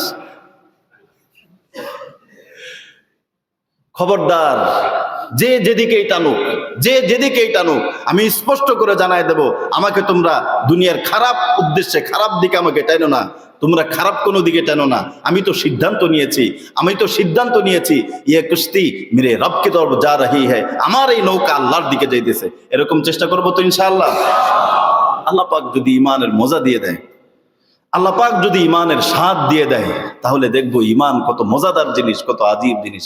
এজন্য সব ভাই হিম্মত করি, দিল থেকে হিম্মত করি, দিল থেকে হিম্মত করি। গুনাহ মুক্ত জীবন অর্জনের জন্য একটু কষ্ট, প্রাথমিক দিক দিয়ে একটু কষ্ট হবে। এরপরে রব যখন আদর করা শুরু করবে, রব যখন ইনামাত দেওয়া শুরু করবে, তখন মনে হবে আইরে আগে তো জীবন, ওটা জীবনই না, আহলে দিল। আহলুল্লাহ বলে না আহলে দিল, আল্লাহ ওয়ালাদেরকে আহলে দিল বলে। কেন অন্যদেরকে দিল নাই? যেই দিলের মধ্যে আল্লাহ থাকে না সেটা কোনো দিলই না। যেই দিলের মধ্যে কি থাকে না, আল্লাহ থাকে না, ওটা কোনো দিলই না। দিল তো সেটা যেই দিলের ভিতরে আল্লাহ থাকে। ওই দিল এতটা গরম হয়, ওই দিল এতটা উজ্জ্বল হয়, ওই দিলের কাছেও যদি কেউ যায়, ওই দিল থেকে ওই দিলের ভিতরে আগুন লেগে যায়। আর আগুন এটা এমন জিনিস, আল্লাহর মহব্বতের আগুন। আগুন এটা ওয়াজ করে আগুন জ্বালানো যায়? এটা পাতিলের নিচে যদি কেউ 1000 বার আগুন আগুন আগুন আগুন বলে, তাহলে আগুন জ্বলবে? আগুনের উপর পিএইচডি করে একদম পুরো থিতিস সব আগুনের নিচে দিয়ে দিলে আগুন জ্বলবে? আগুনের ভিডিও চালাই দিলে আগুন জ্বলবে? আগুন জ্বালাইতে হলে কোনো একটা আগুনের কাছে গেলে ওটা আগুন জ্বলবে। কথা বুঝে আসছে না? আল্লাহর দিলের ভিতরে আল্লাহর মহাব্বতের আগুন জ্বালাইতে হলে শুধু কিতাব পড়েই সম্ভব হয় না। যে দিলের ভিতরে আল্লাহর মহাব্বতের আগুন জ্বলতেছে, ওই দিলের কাছে যাও, কিছুক্ষণ বসো, দেখবা তোমার দিলেও আগুন জ্বলে গেছে। ইশকো কি খাসলত, ইয়ে আগ কি খাসলত, একে খানা বাখানা, একে সিনা বাসিনা। আমরা চেষ্টা করি, রমজান আসতেছে, আমিও খাসভাবে দোয়া চাই, খাসভাবে দোয়া চাই আল্লাহ রাব্বুল আলামিন আমাদের এই কাফেলাকে আল্লাহ পাক কবুল করেন। এই নুরানি কাফেলাকে আল্লাহ রাব্বুল আলামিনের একদম প্রকৃত ইশক, মারিফাত এবং মহব্বত অর্জন করে আমাদের সকলকে আল্লাহ পাকের গভীর মহব্বত অর্জন করে আল্লাহর একান্ত কাছের আশিক হিসেবে আল্লাহ পাক কবুল করেন। আমরা সবাই সিদ্ধান্ত নিই জীবন পরিবর্তনের ক্ষেত্রে। আমাদের যেটা লক্ষ্য, আমরা বারবার বলি, যে সমস্ত ভাইরা সিদ্ধান্ত নেন যে জীবন পাল্টাবেন, সিদ্ধান্ত যদি নেন যে জীবন পাল্টাবেন, তাহলে কারো শুধু সিদ্ধান্ত নিলেই হয় না, ডাক্তারের কাছে যাইতে হয়। শুধু সিদ্ধান্ত, আপনার সমস্যা, আমাকে কেউ বলছে হুজুর আপনার শরীরের সমস্যা, আপনি একটু ডাক্তার দেখান। হ্যাঁ, ডাক্তার দেখানো দরকার। এরকম দরকার দরকার বললেই কি হবে, নাকি ডাক্তারের কাছে যাইতে হবে? যদি এরকম কেউ সিদ্ধান্ত নেয় যে আসলেই তার জীবন পাল্টানো দরকার, এটা যদি আপনি সিদ্ধান্ত নেন, হয় কি এলোমেলো জীবনগুলো থাকে একেবারে এলোমেলো। কোনো ব্যক্তি যদি একটা হলো গোছালো জীবন, আর আল্লাহওয়ালাদের সাথে সম্পর্ক না রাখলে যেটা হয় সেটা হলো এলোমেলো অগোছালো জীবন। এই কখনো ভালো, কখনো লম্বা নফল পড়তেছে, আবার কখনো ফরজও ছেড়ে দিতেছে, কখনো বোর সাথে এত মোহাব্বতের সম্পর্ক, আবার কখনো পিঠা একদম করে দিতেছে, মানে তাল নাই। এরকম হয় অগোছালো জীবন। অনেকের দেখা যায় জীবনটা অগোছালো, পরিপাটি, ঘর পরিপাটি, গাড়ি পরিপাটি, সবকিছু পরিপাটি, কিন্তু ওই ব্যক্তির জীবনটা পরিপাটি না। জীবনের ভিতরে পরিচ্ছন্নতা নাই। জীবনের ভিতরে আল্লাহ রাব্বুল আলামিনের সামনে যে দিলটা পেশ করা হবে, দিলের ভিতরে দুনিয়ার গান্দা ময়লা আবর্জনা ভরা। এরকম হিসেবে আমরা আল্লাহর কাছে যাইতে চাই না। আমরা কোনো অবস্থাতে এরকম দিল নিয়ে আল্লাহর কাছে যাইতে চাই না। এজন্য যদি কেউ সিদ্ধান্ত নেয়, আমরা যদি সিদ্ধান্ত নিই না জীবনটা পাল্টাবো, বাস এতটুকু সিদ্ধান্ত, আমি জীবনটা পাল্টাবো, আমার পক্ষ থেকে চেষ্টাটা করি। এরপরে আমি যখন কোনো শায়েখের কাছে যাব, আমি জীবন পাল্টাবো এই সিদ্ধান্ত প্রথমে আগে নিলাম, আগে ভেবে চিনতে যে আমি আসলে পাল্টাবো কিনা, না আমি জীবনটা পাল্টাবো। এই অবস্থা, এই সিদ্ধান্ত নিয়ে কোনো আল্লাহওয়ালার কাছে যদি যাই, আমি যে গেলাম, যাওয়ার সাথে সাথে শয়তান দুর্বল হয়ে গেল। যাওয়ার সাথে সাথে, শুধু গেলাম, এখনো কথা হয়নি, যাওয়ার সাথে সাথে শয়তান দুর্বল হয়ে গেল। হযরত ইব্রাহিম ইবনে আদহাম রাহমাতুল্লাহি আলাইহি ওনার জীবনের ভিতরে লিখছে, উনি একবার রাস্তাতে যাইতেছে, পরে হঠাৎ করে দেখে যে একটা নেশাখোর রাস্তার পাশে পড়ে রয়েছে। আল্লাহওয়ালা যারা হন তাদের দিলের ভিতরে তো সবসময় আল্লাহর মহব্বত থাকে।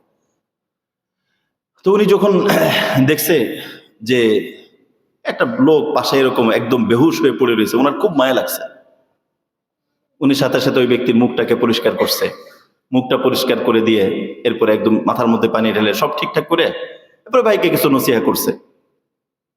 তো ভাই এই সামান্য কিছু, মানে ওই ব্যক্তি যখন হুশে আসছে, দেখে জামানার বড় ওলি ইব্রাহিম ইবনে আদহাম পাশে বসা, তার অনেক অনুতপ্ত অনুশোচনা আসছে, যাই রে এত বড় একজন আল্লাহর ওলি, আমি নেশা করে খারাপ কাজ করে রাস্তায় পড়ে রয়েছি, আর এই আল্লাহর ওলি আসছে আমার মুখ ধোয়াইতে। তখন উনি বলছে, হুজুর আপনি আমাকে তওবা করায় দেন, আমি জিন্দেগীর জন্য তওবা করতেছি। পরে ওই লোকটা আলহামদুলিল্লাহ তওবা করছে, ভালো হয়েছে, কিন্তু তার ভালো হওয়াটা খুব দ্রুত হয়ে গেছে। মানে খুব অল্প সময়ের মধ্যে দেখা গেছে সে অনেক ভালো হয়ে গেছে। ইব্রাহিম ইবনে আদম রহমতুল্লাহ আলাইহি উনি মনে মনে একবার চিন্তা করতেছে যে এই লোকটা এত দ্রুত এত ভালো হয়ে গেল, এত দ্রুত এত ভালো হয়ে গেল, এটা কেমনে সম্ভব? মানে একটা পর্যায়ে যেতে তো একটু সময় লাগে, কিন্তু খুব দ্রুত এত চেঞ্জ। রাত্রে স্বপ্ন দেখে যে উনি স্বপ্নের মধ্যে কাউকে বলতেছে যে এই লোকটা এত দ্রুত কেমনে চেঞ্জ হয়ে গেল। তখন অপর পাশ থেকে একজন বলতেছে যে চেঞ্জ হয়েছে কেমনে জানেন না, আপনি তার মুখ ধোয়াই দিয়েছেন আর আল্লাহ তার দিল ধোয়াই দিয়েছে। তো যখন নাকি কোনো মানুষ কোনো শায়েখের কাছে নিজের পরিবর্তন করার জন্য যায়, তখন এই যাওয়ার কারণে শয়তান দুর্বল হয়ে যায়। কেন? কারণ হলো এই যে শায়েখের কাছে যে গেল, প্রথমেই শায়েখ সাক্ষী হয়ে যায়। এতদিন তো গুনাহ করছে, জমিন সাক্ষী হয়েছে, তার আমলনামা সাক্ষী হয়েছে, ফেরেশতা সাক্ষী হয়েছে, অঙ্গ প্রত্যঙ্গ সাক্ষী হয়েছে। এখন যখন শায়েখের কাছে গেছে গুনাহ মুক্ত জীবন গড়ার জন্য, এই পুরো পথ সাক্ষী হয়ে গেছে, শায়েখ সাক্ষী হয়ে গেছে, অঙ্গ প্রত্যঙ্গ সাক্ষী হয়ে গেছে। কিয়ামতের দিন এরা বলবে, ওই সাক্ষী বলবে আল্লাহ ও জমিনের উপর দাঁড়ায় গুনাহ করছে।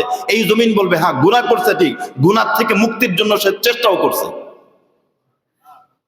গুনাহ থেকে মুক্তির জন্য চেষ্টাটাও করছে। শয়তান যখন এটা দেখবে যে এখন তো তার পক্ষেও সাক্ষী আছে, অটোমেটিক শয়তান দুর্বল হয়ে যাবে। বলেন তো, একজন আসামি, তার বিপক্ষে কোনো সাক্ষী নাই, ওই আসামি আর তার বিপক্ষেও সাক্ষী আছে, দুই সাক্ষীর অবস্থা কি এক? আমি যখন কথা বলবো জানবো যে আমার বিপক্ষে কোনো লোক নাই, তখন কথা এক। আর যখন বোঝা যাবে না আমার বিপক্ষেও কথা আছে, তা এরকম যখন একজন মানুষ আসে, তখন তার বিপক্ষেও, গুনাহের বিপক্ষে সাক্ষী চলে আসে। এজন্য আমরা যদি চাই যে আমাদের জীবনটাকে পাল্টাবো, আমরা অবশ্যই কোনো না কোনো আল্লাহওয়ালা, আমার দৃষ্টিতে আসলে কি আল্লাহওয়ালা আল্লাহই জানে। আমার দৃষ্টিতে আমি যদি বুঝি যে অমুকের কাছে গেলে, সে যেই হোক, দেশের যে কোনো প্রান্তে থাকুক, কোনো সমস্যা নেই।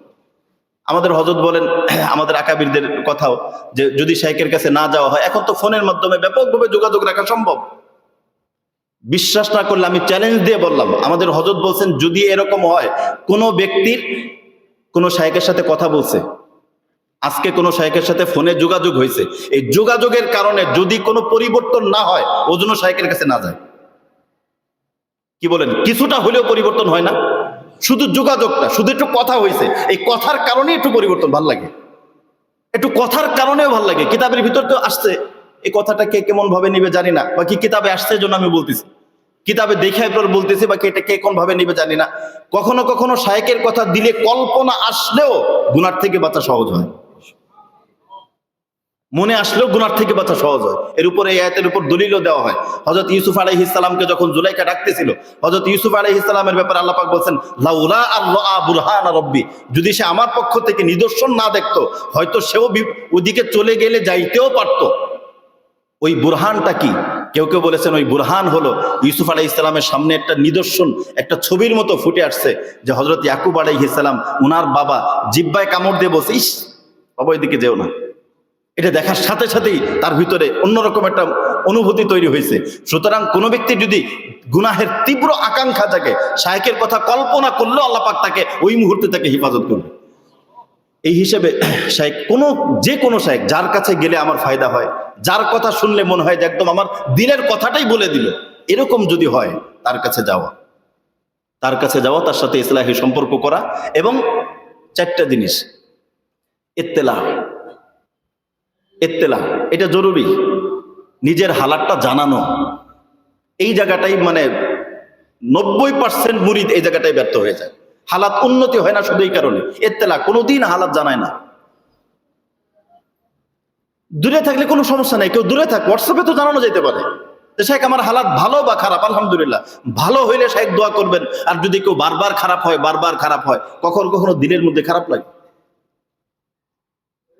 কখন কার দোয়া কবুল হবে কিছুই বলা যায় না। হালাতটা জানায়েন, মাসে একবারও কি জানানো যায় না?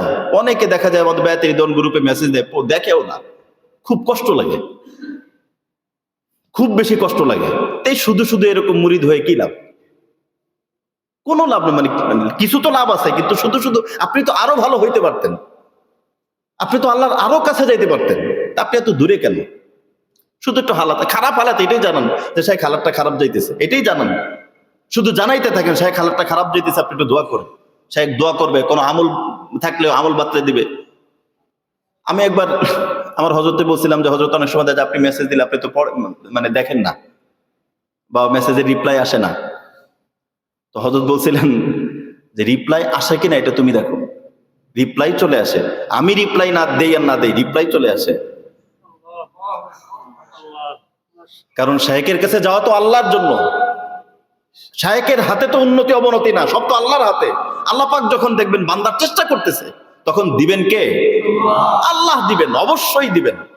এজন্য আপনারাও, আমিও অনেকবার দেখছি যেটা আমি উত্তর পেয়ে গেছি, আপনারাও দেখবেন। আল্লাহ যদি, আল্লাহর জন্য যদি কেউ যায়, ব্যক্তির, আপনি যার কাছে যাইতেছেন সে যদি খারাপও হয়, আপনি তো যাচ্ছেন আল্লাহর জন্য,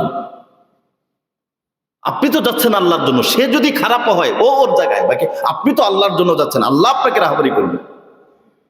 এজন্য শায়েকের কাছে হালাত গুলো জানানো। আর শায়েক যখন, কোনো শায়েকের প্রতি আস্থা ভালো রাখা, কোনো খারাপ কোনো ইয়ে থাকলে সেটা মাসলাগত দিক দিয়ে হতে পারে, যে কোনো বিষয় হতে পারে, শায়েকের সাথে কথা বলা। আর হলো শায়েকের পক্ষ থেকে বাতলানো ওজিফাগুলো নিয়মিত আদায় করা। শায়েকের পক্ষ থেকে যে ওজিফাগুলো দেওয়া হয় এটা নিয়মিত আদায় করা। এতটুকু দেখা যায় যে আমাদের, বিশেষ করে আমাদের সাথে যাদের সম্পর্ক, আমাদের দৈনন্দিন ওজিফাগুলো আমল করতে কি বলেন 20 মিনিট লাগে, 20-25 মিনিট। তো 24টা ঘন্টার ভিতরে আপনি যদি এরকম হয় যে 24টা ঘন্টার ভিতরে 20 মিনিট, 25 মিনিট অথবা আধা ঘন্টা সময় দিলে আপনার 24 ঘন্টা সেভ থাকে, তাহলে এই আধা ঘন্টা দেওয়াটা উচিত না? বাস এতটুকু, এর চেয়ে বেশি না। তো যদি এরকম কেউ চায়, আমরা আহ্বান করি, শুধু আমাদের কাছে আসতে হবে, এটা যে কোনো শায়েকের কাছে, বাকি কারো না কারো কাছে যাওয়া জরুরি। একা একা জীবন সুন্দর করা যায় না। একা একা জীবন একা একা হইলে হয় কি, প্রথম 2-3 দিন থাকে, এরপর আবার খারাপ, আবার আগের জায়গায়, কিন্তু গতি বাড়ে না, সামনে আগানো যায় না। এজন্য কোনো না কোনো শায়েকের কাছে যে নিজের হালাতটাকে ব্যক্ত করা, অথবা তার কাছ থেকে দোয়া নেওয়া, তার পরামর্শ জীবনটা চালানোর চেষ্টা করা, ভালো হোক খারাপ হোক, তাকে হালাত জানানো। মাশাআল্লাহ আমাদের অনেক ভাই, এই যে গত 2-3 দিনের ভিতরে আমাদের অনেক বায়াতের রিদওয়ানের সদস্য জানিয়েছেন যে আলহামদুলিল্লাহ শায়েক বিগত 1 সপ্তাহে কোনো গুনাহ হয়নি। অনেক ভাই জানিয়েছেন। গতকালকে এক ভাইটা মোবাইলে শেয়ার করছিলাম, গ্রুপে দিয়ে দিয়েছিলাম, আজকে এর ভিতরে দেখছি অনেক ভাই জানিয়েছেন যে আলহামদুলিল্লাহ বিগত 1 সপ্তাহের মধ্যে কোনো গুনাহ হয়নি। তো একটা সপ্তাহ গুনাহ মুক্ত কাটানো, এটা কি আপনি খুব নর্মাল বিষয় মনে করেন? একটা সপ্তাহ গুনাহ মুক্ত কাটানো মানে পুরো 1 সপ্তাহ ফরজ আদায়ের সব তার আমলনামায় লেখা হবে। 1 সপ্তাহ ধরে ফরজ, যদি কোনো ফরজ ইবাদত করে টানা 1 সপ্তাহ গুনাহ মুক্ত কাটানো মানে পুরো ফরজ আদায় করা, এটা কি কম? জীবনের এরকম একটা সপ্তাহ কত দামি হবে, হাসরের পরে ময়দানে বোঝা যাবে। এরকম একটা সপ্তাহ আমার জীবনের ভিতরে জল জল করে জ্বলবে ইনশাআল্লাহ। এরকম 1 সপ্তাহ আমার জীবনের জন্য আমি মিস করবো এই সপ্তাহটাকে। এই সপ্তাহের ভিতরে আমার সাথে আল্লাহর সম্পর্ক এত গভীর ছিল, আমার রবের আমি একান্ত সান্নিধ্যে ছিলাম, আমি রবকে ছেড়ে অন্য কোনো দিকে যাইনি। এজন্য যদি কোনো ব্যক্তি চায় সে জীবন গড়বে, তাহলে কোনো না কোনো শায়েখের সাথে ইসলাহি সম্পর্ক গড়া, তাহলে জীবনটা সুন্দর হবে, অনেক বেশি সুন্দর হবে। যদি আমাদের সাথে কেউ ইসলাহি সম্পর্ক রাখতে চায়, অনেক ভাই জিজ্ঞেস করেন, আজকেও এক ভাই জিজ্ঞেস করছেন পদ্ধতিটা কি, আমাদের সাথে ইসলাহি সম্পর্ক করতে হলে পদ্ধতিটা কি? প্রথম পদ্ধতি হলো, 1 নম্বর নিয়ম হলো আমাদের যে মেজাজ, এটা দেখা যায় আসলে আপনার, আমাদের এই চিন্তা চেতনা ফিকির এটা আপনার পছন্দ কিনা। 2 নম্বর হলো আমাদের কথায় আপনার ফায়দা হয় কিনা, এটা দেখেন। যদি এরকম কেউ হয় যে না আমাদের কথায় তার ফায়দা হয় না, সে এতক্ষণ কথা বলার পরে মনে হয়েছে যে আমার কাছে আমার তেমন কোনো ফায়দা হয়নি, অথবা আমার ভিতরে কোনো পরিবর্তন আসে নেই, অথবা ভালো হইতে হবে এই আগ্রহটা জন্মে নেই, তাহলে ভিন্ন জিনিস। কিন্তু এরকম হওয়া, কোনো শায়েখের কাছে গেলে যদি মনে হয় যে আমার ফায়দা হচ্ছে, আমার তার কথা শুনলে আমার ফায়দা হয়, তার কথা শুনলে আমার ভালো হইতে মন চায়, এরকম যদি হয় যে তার কথা শুনলে আমার ভালো হওয়ার অনুপ্রেরণা জাগে, হ্যাঁ হইতে পারি না সেটা ভিন্ন জিনিস, কিন্তু ভালো হইতে মন চায়, এরকম যদি হয়, তাহলে আমাদের সাথে ইসলাহি সম্পর্ক করা, আমাদের বায়াত হওয়া যাইতে পারে। এই যে আমাদের ইসলাহি মজলিসের পরে বায়াত হয়, বায়াত হওয়া যাইতে পারে, বায়াত হওয়া মুস্তাহাব, এটা হইতে পারে। কিন্তু এরপরে আমরা যে গ্রুপের মধ্যে যুক্ত করে দেই বায়াতের রিদওয়ান, বায়াতের রিদওয়ানে গ্রুপে যুক্ত হওয়ার পর মাঝে মাঝে আমরা কিছু নসিহা করি, এগুলো মনোযোগ দিয়ে শোনা, এগুলো মনোযোগ দিয়ে শোনা। এতটুকু। আর আমাদের যদি সম্ভব হয় মিরপুরের মধ্যে থাকলে আমাদের আলোচনাগুলো, আমাদের বিশেষ করে ইসলাহি মজলিসের আলোচনাটা হয়, এগুলো পরবর্তীতে সংরক্ষণ করা হয়, গ্রুপে দিয়ে দেওয়া হয়, জুমার আলোচনা হয়। আমরা চেষ্টা করি যদি শিরোনাম যাই থাক, শিরোনাম জুমার বয়ান থাক আর তাফসির থাক আর যাই থাক, প্রত্যেক বয়ানের ভিতরে কিছু গুনাহমুক্ত জীবনের কিছু ইনজেকশন আমাদের থাকে। প্রত্যেক বয়ানের ভিতরে কিছু বিষয় এমন যে গুনাহমুক্ত জীবনের একটা সংক্ষিপ্ত কিছু প্রেসক্রিপশন থাকে। এই হিসেবে যদি কেউ চায় আমাদের সাথে ইসলাহি সম্পর্ক রাখবে, তাহলে এতটুকু কাজ। তো প্রথম কাজ কি বললাম, আমাদের সাথে আগে বোঝা, যদি বোঝা যায় যে আমাদের কথা আপনার ফায়দা হয় আলহামদুলিল্লাহ। আর মাসে একটা দিন, এটা আপনার ওয়াদা। যারা বায়াত হয় তারা কিন্তু আমাদের সাথে ওয়াদা করেন, মাসে একটা দিন ইসলাহি মজলিসে অবশ্যই উপস্থিত হওয়া। মাসে একটা দিন, পুরো মাসে একবার যদি কাউন্সিলিং না করা যায় তাহলে আপনার হালাত ভালো নাও হইতে পারে। এজন্য মাসে একটা দিন এই মজলিসে, দেখছেন এই মজলিসে কিন্তু কোনো ফজিলতের কথা বলা হয়নি, এখানে জীবন গঠনের কথাই বলা হয়েছে। এখানের মাকসাদই থাকে জীবন থেকে গুনাহগুলো কেন কিভাবে যাবে। এই ইসলাহি মজলিসে মাসিক একবার ইসলাহি মজলিসে অংশগ্রহণ করা, আর সম্ভব হলে বছরের শেষ 10টা দিন ইতিকাফ করা। বছরের টানা 10টা দিন যখন ইতিকাফ হয়, এক নম্বর হলো রমজান মাসের হালাতে ভিন্ন থাকে, মসজিদের পরিবেশ, অনেক সময় দেখা যায় যে শাইখের সাথে বিভিন্ন বিষয়গুলো আলোচনার সুযোগ পাওয়া যায় না, সময় পাওয়া যায় না, সবাই তো যার যার ব্যস্ত থাকে। ওই অবস্থায় শেষের 10টা দিন ইতিকাফ করা। আলহামদুলিল্লাহ এবারও আমাদের বিবলকের মসজিদের কমিটির সদস্যবৃন্দ মাশাআল্লাহ ওনারাও আয়োজন করবেন। এবারও আলহামদুলিল্লাহ ইতিকাফের সুযোগ আছে, ইতিকাফ করলে করা যাবে আলহামদুলিল্লাহ সুন্দরভাবেই, খুব ভালোভাবেই করা যাবে ইনশাআল্লাহ। এবং এবার তারাবিও ইনশাআল্লাহ বিবলকে পড়ানোর নিয়ত আছে, আল্লাহ যদি করে ইনশাআল্লাহ ভালো একটা পরিবেশ করার একটা প্ল্যান করতেছি এখন থেকেই, যে সুন্দরভাবে দায়িত্বশীল মসজিদের দায়িত্বশীল যারা আছেন তারাও অনেক চমৎকার ভাবে তারা পরামর্শ করেছেন এবং ভালোভাবেই বলেছেন যে আমরা সুন্দর একটা আমলি পরিবেশের মাধ্যমে আমরা রমজানটা কাটাতে চাই। তো আলহামদুলিল্লাহ এবার খেয়াল আছে যে তারাবির আগে কিছু সংক্ষিপ্ত তাফসির সেটাও নিয়ত আছে, এবং তারাবিরও নিয়ত আছে এবং ইতিকাফেরও নিয়ত আছে। তো আমাদের সাথে যাদের ইসলাহি সম্পর্ক, আমরা প্রত্যেকের কাছে আশা করি যে শেষ 10টা দিন আমরা একসাথে থাকবো। হ্যাঁ, যদি এরকম হয় কেউ ছুটি পাইলো না সেটা ভিন্ন জিনিস, আপনার পক্ষ থেকে আপনি দরখাস্তটা লেখেন, বাস ছুটি না পাইলে সেটা ভিন্ন জিনিস, এটা আপনার দোষ না।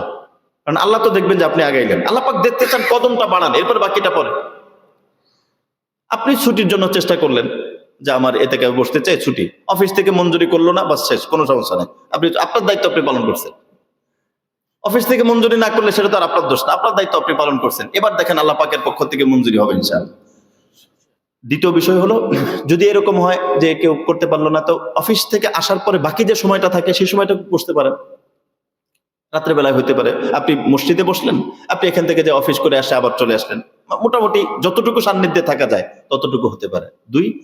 3 নম্বর হলো আমাদের যে ওজিফাগুলো দেওয়া হয়, দৈনন্দিনের যে ওজিফা, প্রথম ওজিফা হলো এই কাজটা মূলত কি এটা শেখার জন্য যারা বায়াত হয় তাদের জন্য প্রথম কাজ চেঞ্জ দ্য লাইফ পুরোটা পড়া। আপনি যদি পড়েও থাকেন আরেকবার ভালো করে পড়ে বুঝা। অনেক এসে কাজ বোঝেই না, জানেই না আত্মশুদ্ধি মানে কি সে বোঝেই না। কালকে রাত্রে একজনের বুঝাইতে আমার লম্বা সময় গেছে, আত্মশুদ্ধি জিনিসটা কি। এজন্য চেঞ্জ দ্য লাইফ বইটা পুরোটা পড়া, এটা পুরোটা পড়লে মোটামুটি আপনি বুঝতে পারবেন কাজটা কি, অথবা এখানে কেমন কি কর্তব্য, এই বইটা পুরোটা পড়া। এরপরে আমাদের পক্ষ থেকে যে ওজিফাগুলো দেওয়া হয়, সংক্ষিপ্ত যে ওজিফাগুলো দেওয়া হয়, এই ওজিফাগুলো আমলের চেষ্টা করা, বাস এতটুকু, খুব মানে লম্বা নিসাব না, এতটুকু ওজিফাগুলো। অনেকে দেখা যায় মাশাআল্লাহ বায়াত হওয়ার পর বই শেষ করতে করতে 2 বছর লেগে যায়। বই শেষ করতে করতে যদি 2 বছর লেগে যায় তাহলে আপনি ওজিফা কবে শুরু করবেন, কবে? এটা কি মানে আমাদের গ্রামের ভাষায় বলে যে বেটকাইতে এত সময় লাগলে কানবে কখন?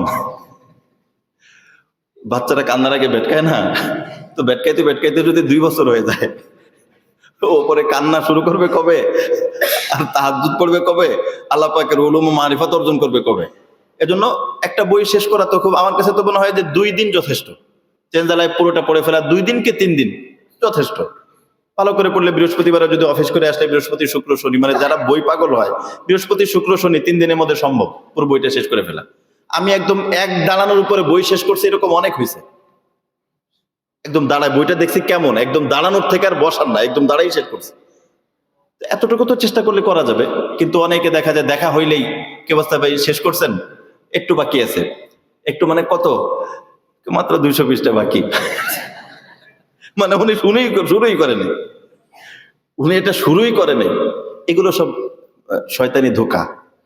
এগুলো থেকে আমরা একটু কাটায় আসার চেষ্টা করি। এভাবে যদি আমরা চলতে পারি তাহলে আমাদের জীবনটা সুন্দর হবে। তো সংক্ষিপ্তভাবে কয়েকটা কথা বললাম। আমাদের তাকওয়ার সাথে গুনাহমুক্ত জীবন কাটানোর চেষ্টা করা, আর যে কোনো শাইখে কামেলের সাথে একদম গভীর সম্পর্ক রাখা, তাহলে জীবনটা সুখময় হবে, সুন্দর হবে, আল্লাহ পাকের রিজামন্দি অর্জন হবে।